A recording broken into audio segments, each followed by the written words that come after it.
ఇప్పుడు ఎన్ఆర్ఐలు యాదకొచ్చారు ఇలా కాంగ్రెస్ వాళ్ళకి. జీవన్ రెడ్డి అంకుల్ భారతీయ జనతా పార్టీకి పనిచేసుడు ఎలక్షన్ల కోసం మీ లెక్క సీజనల్ పార్టీ కాదు. ఆడ ఇండియన్ పీపుల్ ఫోరం అని మా అనుబంధ సంస్థ. ఆడ రాజకీయాలు తప్ప కేవలం సేవా కార్యక్రమాల కోసం పెట్టిన దట్ ఈస్ నథింగ్.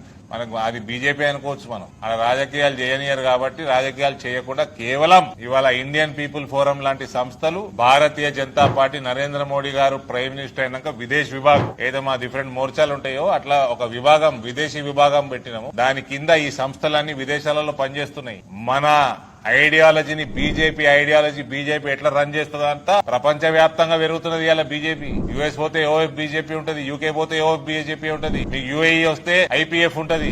ఐపీఎఫ్ యూఏఈలో 10,000 మంది మెంబర్షిప్ ఉన్నది. ప్రతి రాష్ట్రానికి ఒక చాప్టర్ ఉన్నది. తెలుగుడికి ఏమైనా ఇబ్బంది అయితే తక్షణమే ఎంబసీని మాట్లాడతారు, వాళ్ళని వాపస్ పంపించే కార్యక్రమాలు మొత్తం చేస్తారు. కోర్టు ఇష్యూస్ అయితే అడ్వకేట్లని ప్రొవైడ్ చేస్తారు. విజయవాడకి వెళ్లి 10 మంది అమ్మాయిలను తీసుకుపోయి ఇంట్లో పనిచేయడానికి తీసుకుపోయి ఇబ్బందులు పెట్టి తరిమేశ్వరి బయటికి ఆ 10 మందిని తీసుకొచ్చి వాపస్ విజయవాడ పంపిరు.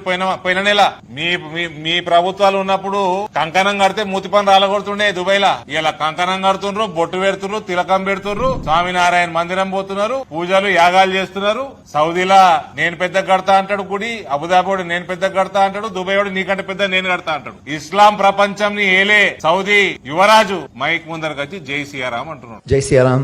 ఇంకా మీరు నేను జై శ్రీరామ్ అంటున్నాం, ఆయన జై సియారాం అంటున్నాడు. ఆయన సీతమ్మ తల్లిని కూడా యాద్ చేసుకుంటున్నారు. మీకు ఎన్ఆర్ఐలు మభ్య పెడతారు. మీరు కాంగ్రెస్ పార్టీ అంటేనే కరప్షన్ కి అడ్డా, కమిషన్ గడ్డ.